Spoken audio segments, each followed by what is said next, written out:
Madrid celebra con orgullo cada año sus fiestas del 2 de mayo, una festividad que rinde homenaje al carácter combativo de los madrileños que aquel mayo de 1808 se armaron de valor para luchar contra el enemigo, los franceses, y defender lo que era suyo. Vamos a recorrer la capital y la comunidad para descubrir cómo sucedieron los hechos, cómo llegamos a ese motín y cómo llegamos después a la Guerra de la Independencia. Además, nos vamos a ir de fiesta por toda la región para ver cómo se vive este 2 de mayo en toda la comunidad, una fecha marcada a fuego en el calendario y motivo de orgullo para los madrileños.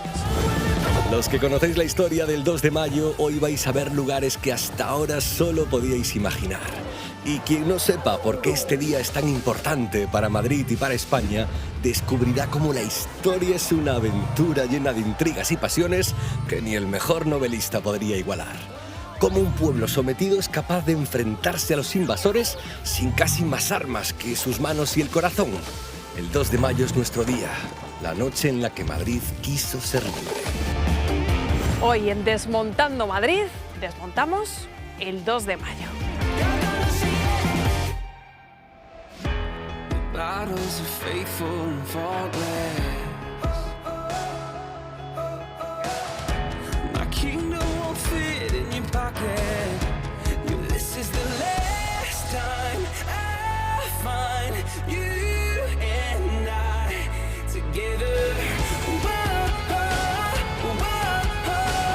It's goodbye now, never.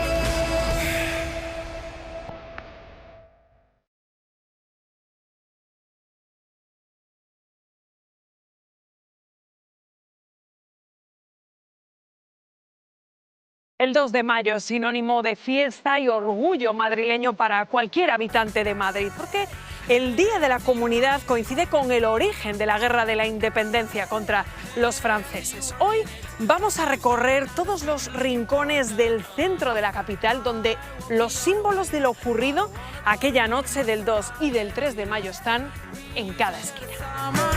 La primera esquina de la que hay que estar muy atentos nos lleva al lugar donde en 1808 se mandaba mucho, pero parece que no muy bien. La casa de Godoy en Aranjuez.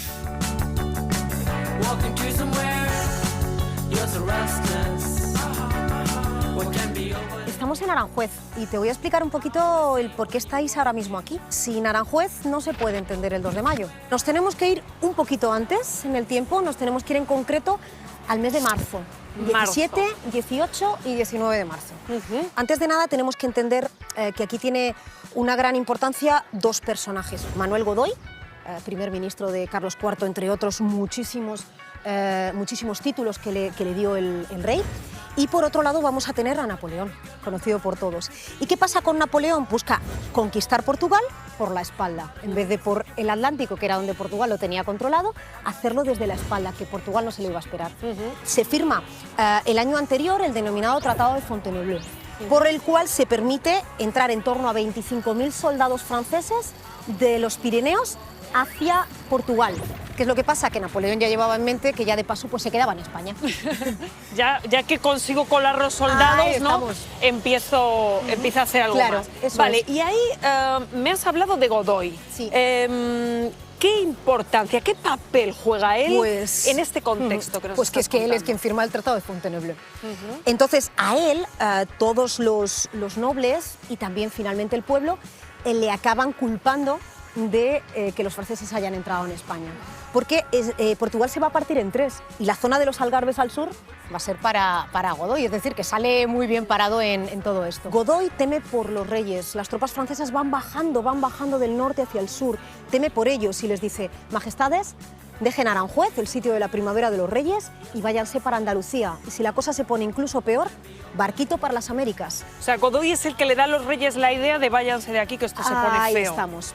Y entonces, ¿el pueblo qué hace? El pueblo en principio no lo sabe si no le informas de ello. Y para eso está el futuro Fernando VII, en ese momento príncipe de Asturias, y su camarilla, que dicen la manera... Que malmeten un poquito. Un poquito solo, bueno, un poco bastante. Entonces, ¿qué es a lo que nos lleva? Nos lleva directamente a que esa camarilla de Fernando VII va a mover los hilos de este motín, que a priori era algo surgido del pueblo, pero no era así. ¿Qué les dicen? Godoy se lleva a vuestros reyes, Godoy se lleva vuestro sustento. Si no hay reyes en Aranjuez, no pueden comer. Y ahí es donde el pueblo dice, nos levantamos en armas contra Godoy. Claro, nos levantamos en armas, pero Aranjuez no Godoy tenía... que estaba aquí, ¿no? Este era su palacio, justamente por eso te he traído aquí. Ah. Claro, todo tiene su porqué.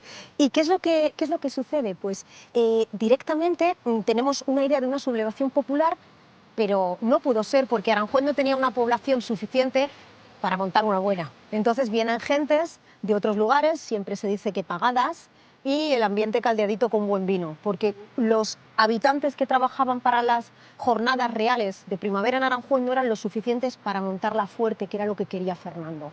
Verdaderamente quitar de en medio a Manuel Godoy, y ya de paso, pues a lo mejor si me ventilo a mis padres y ya me quedo yo en el trono, quedo pues con el camino libre.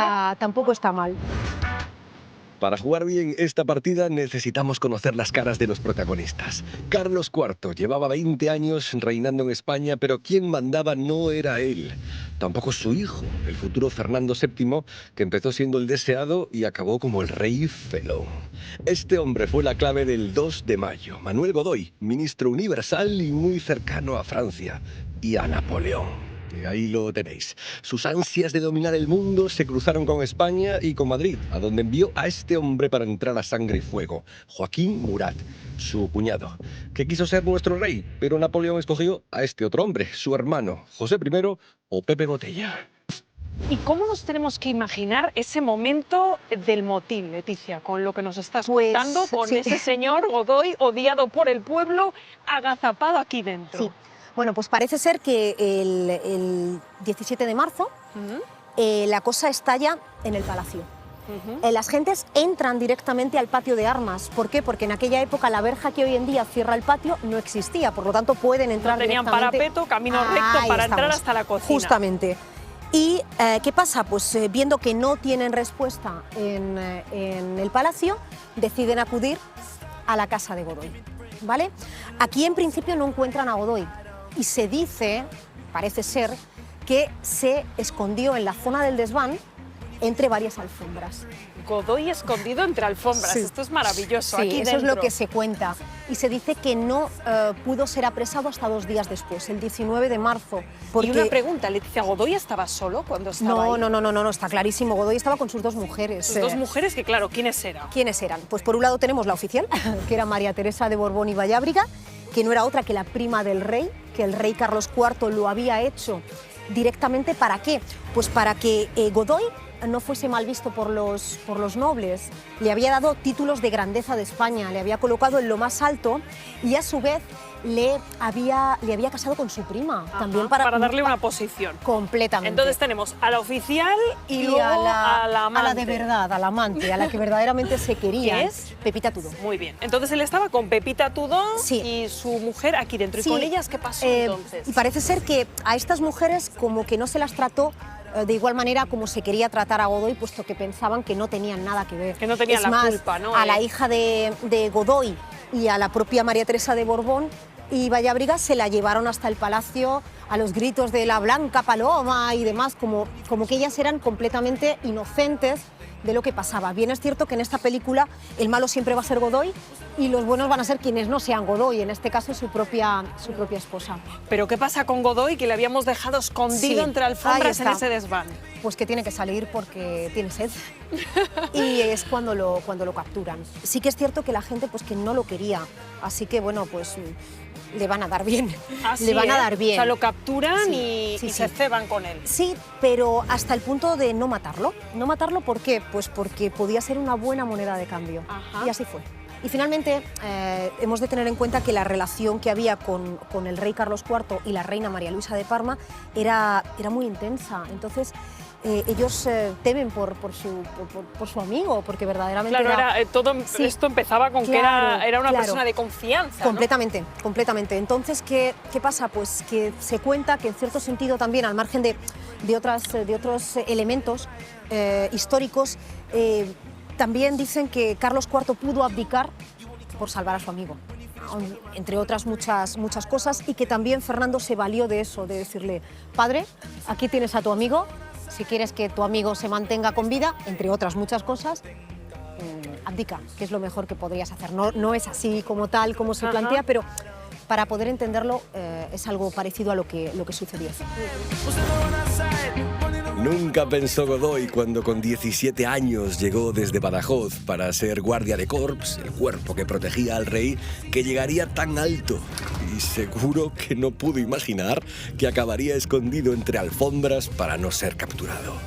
A su lado, dos mujeres, a las que sacaron de esa casa para llevarlas a palacio. Una real María Teresa, porque era su mujer legal y porque pertenecía también a la realeza. Y otra real en cariño y cercanía, Pepita Tudó. Ambas se salvaron porque el pueblo empatizó primero con la mujer humillada. Todo el mundo sabía de la doble vida amorosa de Godoy. Y Pepita Tudó porque fue con la que se marchó al exilio. Su historia de amor podría ser otro capítulo de Desmontando Amores Reales. No quería terminar de hablarte un poquito de lo que fue eso sin dejar de nombrar la Junta Central Suprema. ¿Eso qué era? ¿Eso qué era? Pues eso es el origen, la semilla de lo que luego serán las Cortes de Cádiz. ¿De la Pepa? De la Pepa, de lo que finalmente se hará. Esto va a comenzar aquí en Aranjuez, con una misa solemne en la Capilla de Palacio, el 25 de septiembre del año 1808. Se va a jurar por parte de todos aquellos representantes de diferentes zonas de España que van directamente a ser quienes gobiernen España. Pensemos que es que ya tenemos un rey que nos ha venido impuesto por Napoleón, que es José I Bonaparte. Entonces, ¿qué pasa? Ellos van a ser quienes quieren llevar el mando gubernamental y el tema legislativo. Hasta ese momento el pueblo nunca lo había tenido, siempre había estado en manos de los reyes. Así que bueno, pues es muy importante. Es un punto de inflexión. Completamente. Y es el germen de muchas cosas, porque eso también nos va a llevar a estas juntas centrales en América, que serán también el origen de todo lo que finalmente vendrá con la independencia de las colonias españolas, aunque a ellos les dijeron, oye, veniros para acá y sed miembros de nuestra Junta Central Suprema, porque les querían dar la misma importancia que cualquier región de lo que era la España de la península ibérica. O sea, que el germen de la Constitución de Cádiz está aquí en Aranjuez. Sí, completamente, eso es. Por eso es tan importante tenerlo en cuenta. Muchas zonas de nuestro país vivían esta época entre dos aguas. No querían a los franceses, pero tampoco al régimen anterior.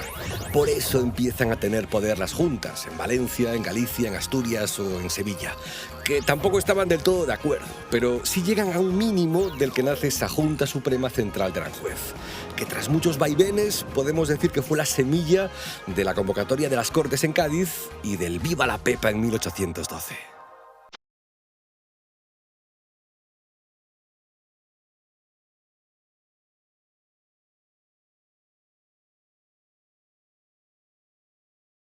El motín de Aranjuez representa uno de los primeros símbolos de la caída del antiguo régimen en España. El 17 de marzo se encendió la llama que prendió la mecha del alzamiento popular del 2 de mayo, día de fiesta en la Comunidad de Madrid y motivo de orgullo para todos los madrileños.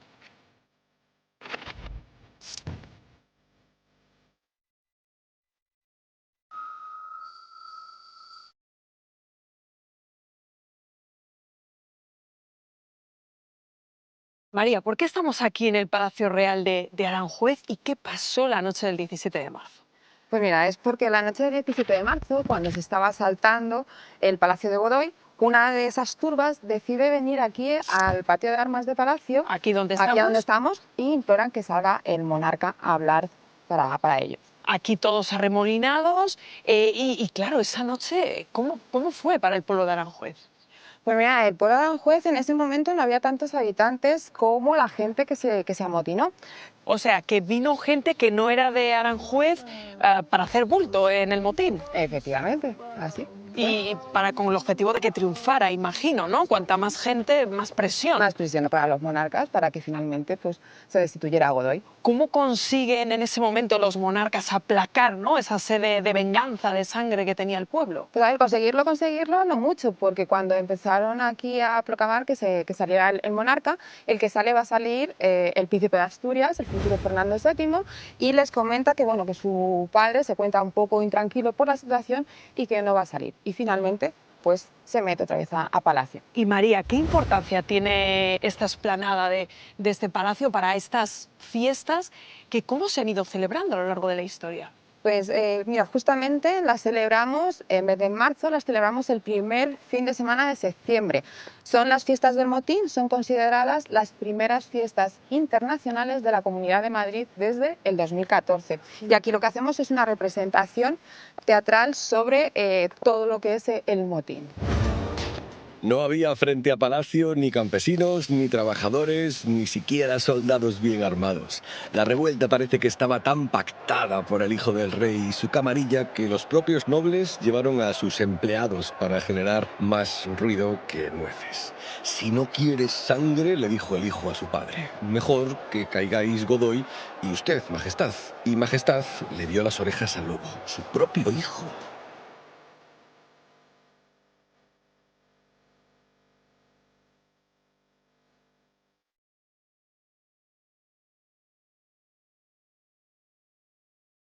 María, ¿por qué tiene tanta importancia esta habitación donde estamos? Pues mira, Rocío, porque como ves, aunque esta es la habitación de Isabel II, este fue el despacho de Carlos IV donde se firmó ese Real Decreto de la abdicación el día 19 de marzo. El despacho de Carlos IV. ¿Y cómo era entonces ese despacho? Pues mira, ahora mismo no tenemos el mobiliario, pero lo que sí nos queda es el fresco que ves en la parte de arriba. Este fresco fue hecho por Zacarías González Velázquez y lo que representa es a la corona española rodeada de una serie de virtudes, la ley, la justicia, las artes, ¿no?, en representación al buen gobierno del monarca Carlos IV. Claro, porque entonces ese despacho tenía que ser un poco esa carta de presentación del rey, ¿no? Efectivamente, dando a que pues, la riqueza de España, por ejemplo, que también está representada. Como los achaques de los que adolezco no me permiten soportar por más tiempo el gran peso del gobierno, esto es lo que firmó el rey en este despacho que estamos reconstruyendo.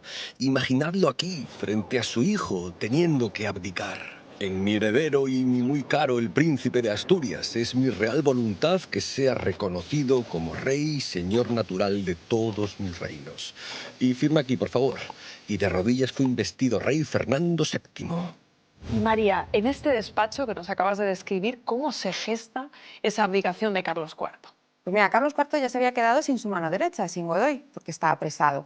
Pero entonces tiene que llegar ese Consejo de Ministros y le recomiendan al monarca que finalmente abdique a favor de su hijo Fernando VII.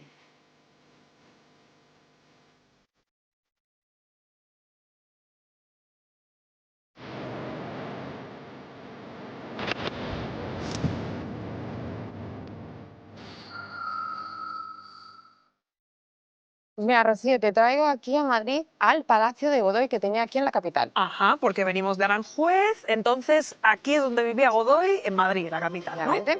Y este palacio es tan importante porque aquí también estuvo Murat. Murat era un mariscal y gran almirante del imperio de Napoleón. Del imperio de Napoleón, nada menos. ¿Y cómo acaba un miembro tan importante del ejército de Napoleón viviendo en el Palacio de Godoy? Pues mira, sobre todo porque él era, además de pertenecer al ejército, era el cuñado de Napoleón, se había casado con su hermana, porque él vino destinado justamente como lugarteniente del emperador aquí a España, y realmente él tenía la pretensión de finalmente ser, digamos, una persona importante, hasta incluso a lo mejor se llegó a pensar ser rey de España. Las casualidades de la vida incluso alimentaron ese sueño. La casa de Godoy que ocupó Murat estaba a 2 pasos del Palacio Real, pero vamos a sumarle un trozo más de casa que se le quitó en una reforma anterior a la calle. Así lucían casa y bailén a principios del siglo XIX. En cuanto acaben las reformas actuales, podremos ver bien la diferencia. Y era normal, es decir, que él acabara ocupando este palacio, es decir, el pueblo, ¿cómo se lo toma? Pero no se lo toma muy bien, porque realmente cada vez que sale del palacio pues se le puede llegar a increpar. Según dicen, una de las veces cuando sale, ¿no?, le llegan a tirar hasta verduras en uno de los mercados. O sea, que mucho no quería el pueblo. No le querían. Parece que no. Menos mal que el mercado que solía instalarse en esta zona, entre su casa, que había sido la de Godoy, y el Palacio Real, era de frutas y verduras. Para Murat, esos días tenían que ser los más complicados. Saber que el pueblo al que aspiras a gobernar no te apoya. Y se lo hacían saber cada vez que salía a la calle.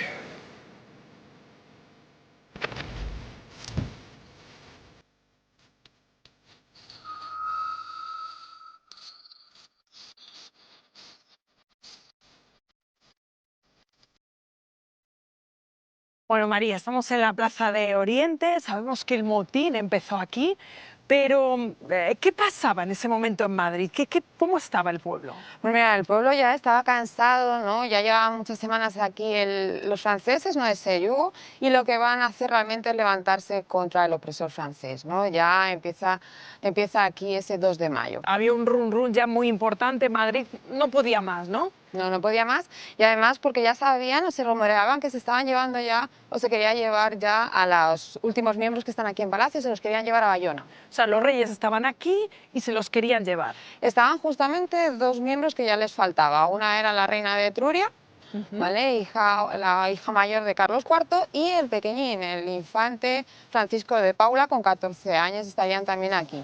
¿Qué pasó? Que justamente llegan hasta aquí dos carruajes, en uno sí que sale la reina de Etruria con sus hijos y otro se queda aquí y ellos piensan que es para el infante. Eso es lo que se dio justamente en ese momento, se los llevan sí. Y ahí es cuando una parte de ellos incluso llega a introducirse en Palacio Real. Entonces lo que van a hacer es, se le pide al infante que salga al balcón y el infante accede a salir realmente para calmar, y aquí justamente la gente empieza en vítores hacia él. Murat está justamente en su palacio y está viendo esta situación, ¿vale? Y además ya se están increpando a los soldados franceses que habría por aquí, y ellos ya empiezan a desenvainar sus espadas, y es aquí justamente ya cuando ya va a empezar una serie de enfrentamientos y empieza el 2 de mayo a expandirse por todo Madrid. Con el rey y su padre en Bayona, en Francia, negociando con Napoleón, el pueblo, que ya se olía que algo pasaba, guardaba a los miembros de la familia real que aún quedaban en Madrid. Así que estos dos carruajes asustaron. Salió el primero, con la hija mayor de Carlos IV, y todos los allí presentes, con los ánimos ya caldeados, gritaban para que saliera al balcón el único representante real que quedaba en palacio, el joven Francisco de Paula, el hermano pequeño del rey, que a sus 14 años solo pudo romper a llorar, impactado. Y es entonces cuando empiezan los primeros disparos franceses.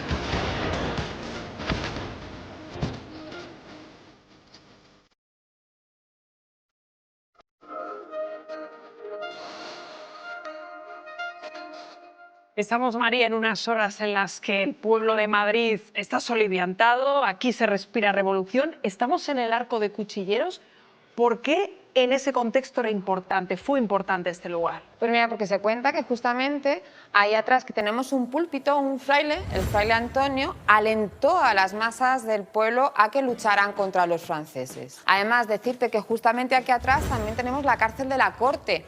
Incluso los propios presos, que en ese momento había 94, 51 de ellos piden que se les deje salir y salen de la cárcel para luchar contra los franceses. Vemos cómo el pueblo de Madrid se unió, incluso alentado por la Iglesia, para enfrentarse ahí al enemigo francés. Y María, de todo esto habla Galdós en los episodios nacionales, ¿no? Efectivamente, Benito Pérez Galdós escribe esos episodios nacionales, los escribe después de 65 años habiendo pasado estos acontecimientos, y más sobre todo hablamos del episodio, o sea, el libro del 19 de marzo y el 2 de mayo, que es justamente los acontecimientos. Él no los ha pasado porque es publicado en 1873, pero seguramente que estuvo muy bien documentado de lo que pasó aquí en Madrid. Ese día, desde Madrid, las noticias volaron hasta Móstoles. O mejor dicho, más que volar, llegaron a caballo de Madrid a Móstoles. Y ahí nace uno de los episodios más épicos de nuestra historia. El bando de los alcaldes de Móstoles, que no era la ciudad que hoy conocemos, era algo más parecido a lo que estáis viendo.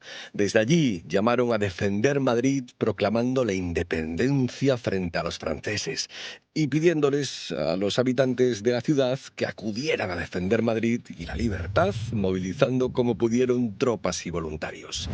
Esa mecha prendió también en otros lugares de nuestro país, que pretendían sumarse a la revuelta. Por cercanía, fue Extremadura quien primero se armó, pero no fue necesario que acudieran a la capital.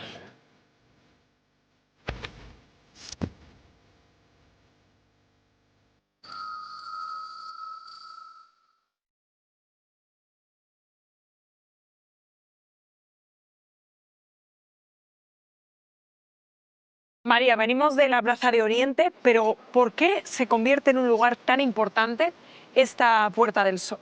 Este sería uno de los epicentros, Palacio, y luego ya se desplazaría por Madrid. Este sobre todo por esa crueldad y por esa disparidad, ¿no?, de ejército francés contra el pueblo madrileño, contra tanta gente que estaba aquí reunida, ¿no? Los soldados franceses salieron de sus cuarteles y se repartieron por la ciudad en un combate que por momentos llegó a ser casi cuerpo a cuerpo. Los madrileños, dirigidos por espontáneos caudillos, atacaron con todo lo imaginable. Piedras, agujas de coser e incluso macetas que se lanzaban desde las ventanas. Ahí podéis ver cómo combatimos a los franceses casi barrio por barrio, calle por calle, en una batalla muy desigual que se extendió por la ciudad durante toda esa mañana. ¿Dónde ubicaríamos las grandes obras de Goya en esta plaza donde estamos? Pues mira, justamente se dice que este sería un emplazamiento mirando hacia la parte de allá. Sería un emplazamiento la Puerta del Sol. En la obra En los mamelucos. En los mamelucos, efectivamente. Esas obras fueron hechas en 1813, ya pasada la Guerra de la Independencia, se realizan por la llegada, efectivamente, a través de Fernando VII, de la vuelta de la monarquía, ¿no?, para ensalzar, ¿no?, al pueblo español que ha defendido, y sobre todo el madrileño que ha defendido a la patria. O sea, una manera que tiene Fernando VII de congraciarse con el pueblo de Madrid, ¿Sí? ¿no? Gracias a Goya. Gracias a Goya, porque luego no fue tan querido este Fernando VII. Después os contamos cómo se perdió ese cariño. Hay dos cuadros de Goya que reproducen de manera magistral la dureza y la crudeza del levantamiento, la lucha con los mamelucos y los fusilamientos. El pintor no sitúa exactamente los lugares para que nos centremos más en la dureza de lo que cuenta, pero podrían ser los puntos en donde con más violencia combatimos a los franceses. Bueno, María, estamos en el barrio de Malasaña, centro neurálgico de este 2 de mayo. ¿Por qué? Pues mira, era sobre todo porque aquí estaba situado el cuartel de Monteleón y justamente por la calle que bajábamos era donde supuestamente vivió Manuela Malasaña. ¿Dónde? Aquí detrás, justamente. En este edificio, ahí vivía Manuela Malasaña. ¿Y quién era ella? Es vecina del barrio, eso sí, se sabe que era costurera, lo cual cuando se desarrolló esta tensión aquí con el cuartel, en el momento que ella sale, al llevar unas tijeras, porque eran el objeto con el que ella trabajaba, pues tiene la poca suerte de encontrarse con unos militares franceses. La ven que lleva una tijera, como estaba prohibido en aquel momento, o no les gustaba mucho que la gente llevara elementos punzantes, la apresan y es una de las personas que van a fusilar posteriormente. La mala fortuna de Manuela Malasaña ese día fue vivir muy cerquita de uno de los puntos más tensos, el 2 de mayo de 1808. En la hoy plaza se levantaba el cuartel de Monteleón, que era además el lugar donde se guardaban las armas de la ciudad, el parque de artillería. Por eso estaba muy vigilado y por eso una mujer con unas tijeras esa mañana era una amenaza para los soldados franceses. Cualquier otro día la costurera no hubiese tenido problemas en su barrio, pero ese día, esa mañana, esas tijeras fueron su condena y el motivo por el que hoy la recordamos y la admiramos. Manuela Malasaña. La mata a Manuela Malasaña, qué mala suerte. Aquí en este lugar, que claro, me mencionabas también, María, que aquí teníamos el cuartel de Monteleón, que claro, cobraría muchísima importancia en ese momento, ¿no? Sí, date cuenta que estamos en la zona del norte de Madrid y aquí habría una serie de cuarteles, sobre todo el que estábamos hablando. O sea, no solamente estaba el de Monteleón. Estaban algunos por la calle de San Bernardo y resulta que no había tanta presencia de ejército francés dentro de ellos, había muy poca, lo cual había más ejército español. ¿Qué hace la gente que se subleva? Cuando viene aquí el pueblo es ayudado por esos militares españoles. O sea, digamos que los franceses no tenían tan controlado este lugar y este cuartel y eso lo aprovecha el ejército, ¿no? para ayudar al pueblo de Madrid, tanto los de este cuartel como los de los demás cuarteles, ¿no? Pero ¿qué trascendencia tiene el del Monteleón, el que teníamos aquí? Pues era uno de los más importantes, era el cuartel de artillería y donde vinieron muchos, tanto el pueblo como también como militares, pero sobre todo las dos figuras más importantes, ¿no? Que van a ser los capitanes Daoiz y Velarde, ¿no? Daoiz y Velarde. ¿Y por qué? ¿Por qué han pasado la historia ellos dos? Todos los militares españoles tenían las órdenes de no ir frente al ejército francés, rompen totalmente las reglas y batallan con ellos y al final, pues, evidentemente mueren por defender. Desobedecen a sus mandos y se alinean con el pueblo. Efectivamente, se alinean y desgraciadamente murieron en esta contienda. En esta contienda, en esta lucha. Ahí les vemos en ese conjunto escultórico, pero ese 2 de mayo estaban detrás de esa puerta que ahora mismo vamos a abrir. Ellos y todos los soldados tenían una orden clara: no colaborar en la revuelta. Pero dentro de ese parque de artillería, los dos capitanes sabían que tenían justo lo que más necesitaban los madrileños, que se estaban jugando la vida luchando contra los franceses: armas. Así que decidieron jugársela y pelearon solos hasta la muerte.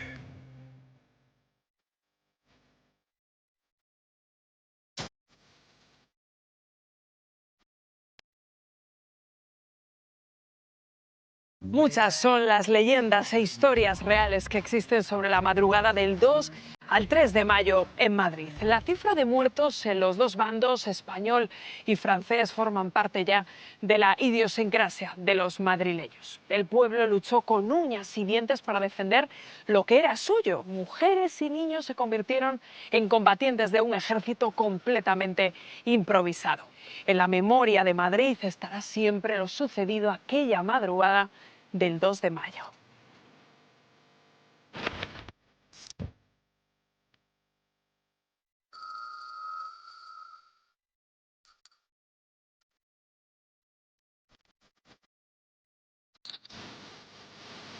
Pues mira, Rocío, este es el lugar donde ahora mismo tenemos bastante seguridad de que se produjo el fusilamiento de los patriotas que tenemos nosotros enterrados en el cementerio de la Florida. Aquí donde estamos. En picado desde este punto sale el lugar donde en el cuadro de Goya aparece el fusilamiento y detrás una colina, una especie de montaña. Pues esta sería la montaña que aparece de fondo en el cuadro de Goya. Donde se produjeron esos fusilamientos del 2 de mayo. Una noche, José Luis, que cómo nos la tenemos que imaginar, cómo fue esa noche terrible, absolutamente terrible. Tenemos del orden de 2.000 muertos. 2.000 muertos en Madrid. Una masacre. Hay que tener en cuenta que fue por muchos puntos de Madrid. Lo que nosotros estamos estudiando hoy, lo de los enterramientos que tenemos en el cementerio de la Florida. ¿Qué ocurrió aquí? Pues hay una gran cantidad de depósitos, una cantidad de puntos en Madrid, donde los franceses, bajo las órdenes de Murat, habían ido depositando rehenes, prisioneros, y en cada punto de ellos se hicieron matanzas generalizadas.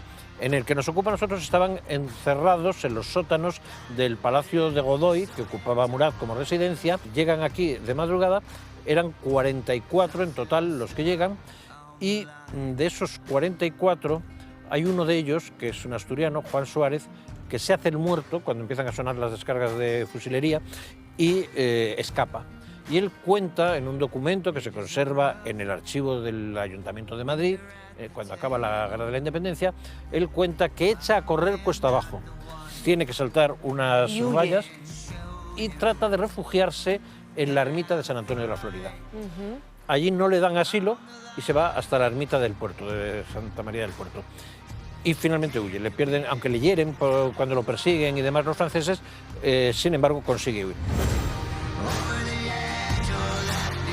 Tuvo que ser dificilísimo escapar, con la conmoción de ver cómo morían sus 43 compañeros fusilados, conseguir levantarse en medio de la noche y bajar por esta pendiente, que estáis viendo cuánto de pronunciada es, escapando además de los disparos de los soldados franceses que le acechaban.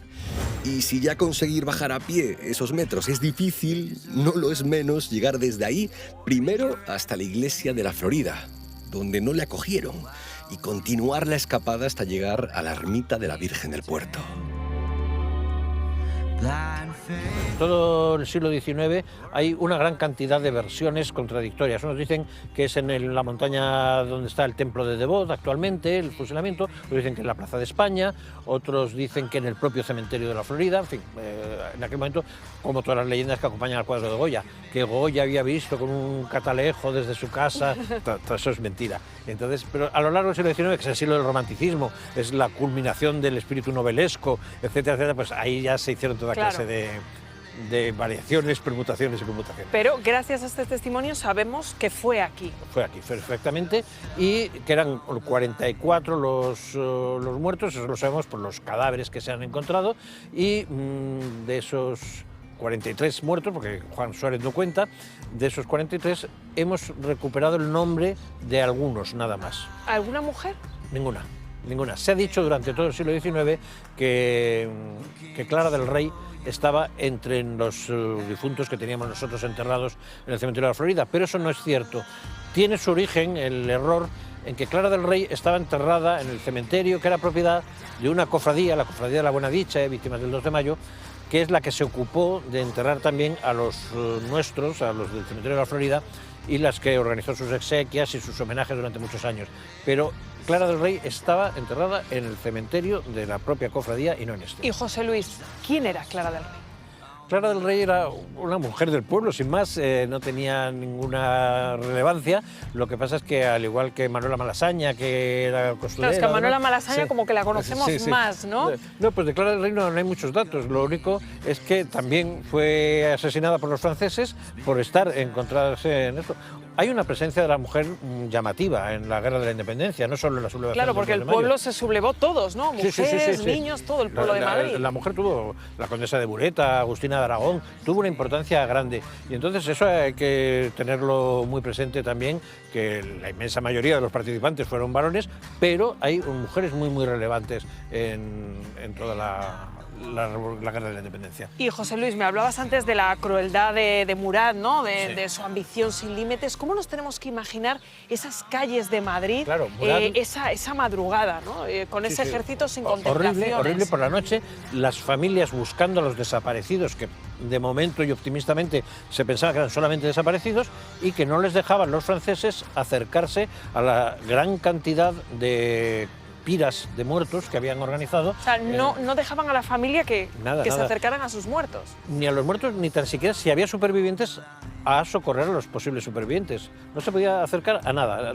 Se dejaban ahí los cadáveres durante días y días. Los cadáveres por las calles Por durante las calles. días. Claro, el efecto era muy dramático. Tenía que oler a muerto la ciudad.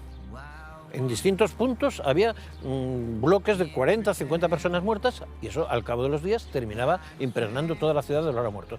Claro. Entonces aquello no sirvió para calmar los ánimos de los madrileños, sino que se sublevaron más, efectivamente. Vamos a recordar algunos de esos lugares por los que hoy pasamos habitualmente con la vida y que, sin embargo, aquella madrugada del 2 al 3 de mayo de 1808 fueron espacios de dolor y de muerte. Príncipe Pío, Cibeles, Prado, Recoletos, Alcalá o el Parque del Retiro guardan el recuerdo de mujeres y hombres de Madrid que pelearon prácticamente con sus manos hasta morir por ser libres.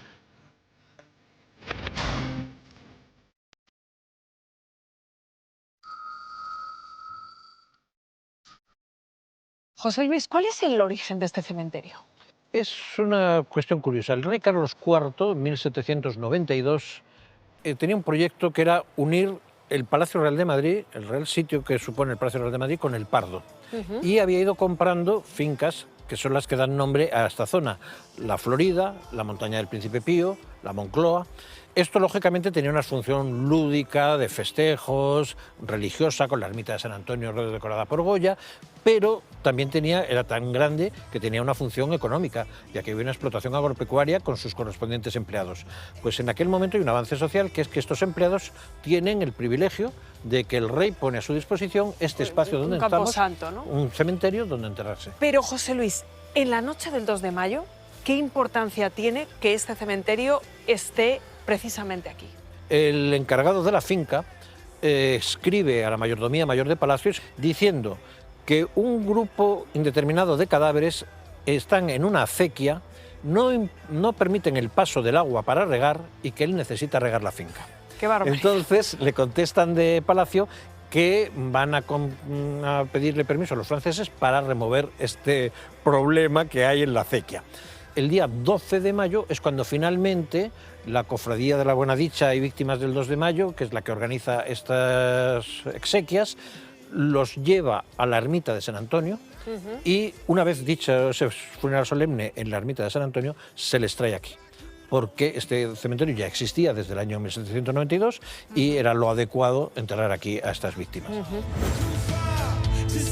Sería, para que os hagáis una idea, un entorno muy parecido a los tejares de esa inmensa finca que se quería crear entre el Palacio Real y los Jardines del Pardo, el lugar desde donde avisan a Palacio de que hay 44 cadáveres que impiden el paso del agua por la acequia. Y es esa macabra advertencia la que permite 10 días después recuperar y enterrar con la dignidad que merecían los fusilados aquella madrugada del 2 al 3 de mayo. Que mueren, no, le iba a decir que mueren en uno de esos fusilamientos, ¿no?, que plasma Goya, que todos tenemos en la cabeza, ¿no?, gracias a ese mítico cuadro de Goya, ¿no?, los fusilamientos. Sí, refleja el terror y el dramatismo que invade a los españoles en ese momento. Pero hay que desmontar un poco la leyenda. Goya ha sido afrancesado, ha sido pintor de cámara del rey intruso, del rey legítimo, de Pepe Botella. Y cuando ve que acaba la guerra y que pierden los franceses, él escribe al Consejo de Regencia y le hace un ofrecimiento, que es pintar una serie de alegorías del valor y el heroísmo del pueblo de Madrid frente a los franceses. Pero como le da muy poco tiempo, él lo que hace es que copia literalmente un grabado preexistente, un grabado de Gamborino, que representaba, y se vendía en Madrid, representaba el fusilamiento en Valencia de los padres priores de las órdenes religiosas a manos de los franceses.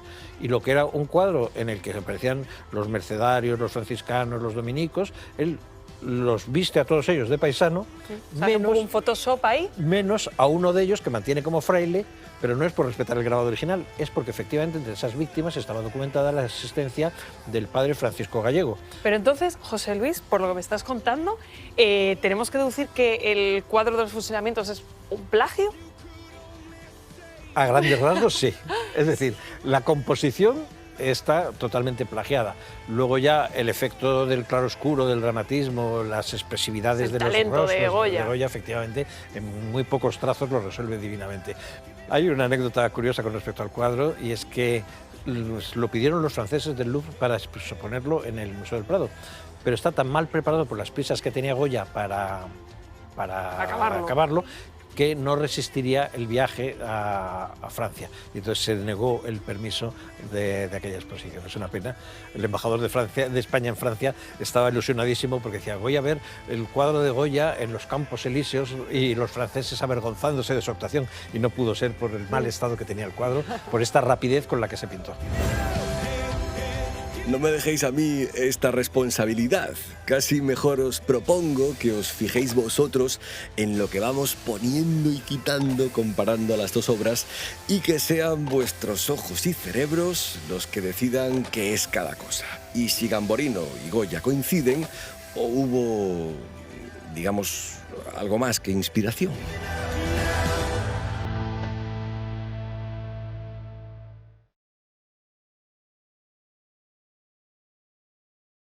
Está claro que el origen del 2 de mayo estuvo teñido de sangre. Como en cualquier batalla que se precie, los madrileños se dejaron la vida intentando defender su pan y su territorio. Las heridas tardan en curar, pero cuando lo hacen se convierten en cicatrices que en este caso luce con orgullo el pueblo de Madrid, que supo darle el carácter festivo que merece una fecha tan significativa como el 2 de mayo.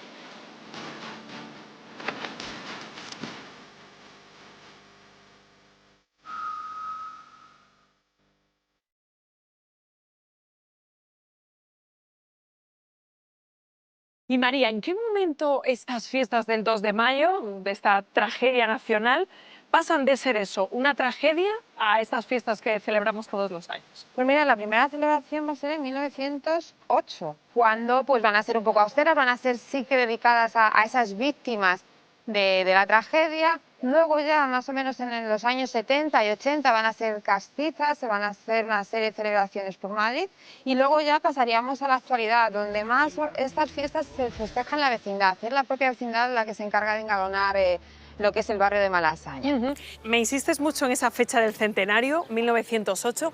¿Por qué fue tan importante esa celebración? Pues mira, esa celebración fue porque incluso hasta fue el rey Alfonso XIII en aquel momento con su familia, es el que se va a dedicar a recorrer Madrid en lugares muy importantes. En los lugares simbólicos, ¿no? Efectivamente, aquí en el cuartel de Monteleón, donde hoy tenemos la puerta, pondría una corona. Luego también se puso otra corona donde en la Plaza del Rey tenemos la estatua del teniente Ruiz, también importante en el asalto en lo que fue el cuartel de Monteleón. Luego otra también fue una misa que se hizo en San Francisco por el respeto a esas víctimas, ¿no? O sea, se fueron yendo por Madrid y conmemorando. El rey Alfonso XIII no dudó en estar presente en esa fiesta del centenario. Primero en la plaza del 2 de mayo, que fue engalanada por el cuerpo de artillería con banderas, con un palio y ornamentos florales en los balcones de toda la plaza. Lo vieron también al rey en la procesión cívica, en donde diferentes carrozas que enviaron las dos Castillas y Andalucía recreaban escenas de esos lugares, acompañadas de militares que portaban coronas de flores por todas las calles del centro de Madrid. Y en el Monumento a los Caídos, ese obelisco que estaba en uno de los lugares donde se fusiló a numerosos madrileños. Y que, por cierto, pudo no ser como es ahora. Este que estáis viendo es una de las propuestas que se presentó al concurso de ideas en 1820. Al final se escogió y se construyó ese obelisco.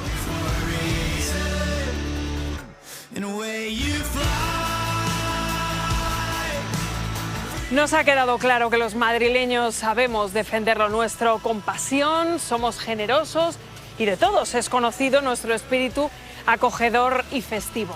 Hoy hemos buceado en el germen de las fiestas del 2 de mayo, en su origen histórico, y hemos visto cómo lo que fue una verdadera tragedia en mayo de 1808 fue evolucionando hasta convertirse en un motivo de orgullo y de fiesta.